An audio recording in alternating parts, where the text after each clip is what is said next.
بتحاول تعمل دايت وما بتكملش ومش عارف ايه اللي بيوقفك؟ ركز معايا لنهاية الفيديو. انا دكتورة ساندي العسال وده ABC تغذية.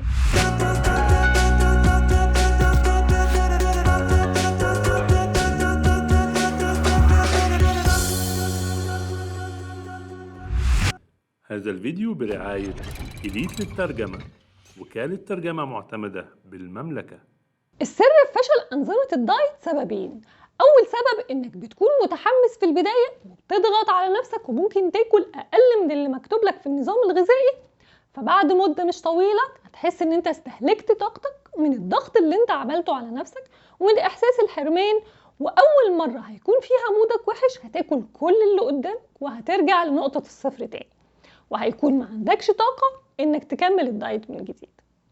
تاني سبب إنك مش بتستمر، لأن العادات عشان تتبني وتتعمل بتلقائية لوحدها بدون مجهود محتاجة من 3 ل 4 شهور على الأقل، وأغلب الناس بتبقى مستعجلة وعايزة تخس 15 كيلو في الشهر بسرعة عشان ترجع لحياتها الطبيعية.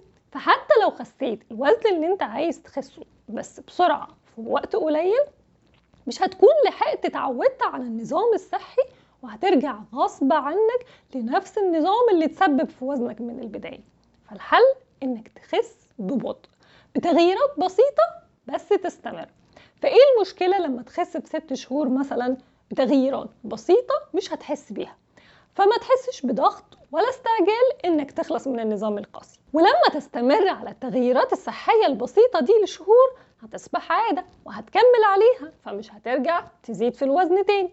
فسر النجاح في نزول الوزن هو الاستمرار. استمر وخلي التغييرات بسيطة وسهلة، وأرجوكم بلاش الحرمان لأن هو ده اللي بيخليكم ما تقدروش تكملوا.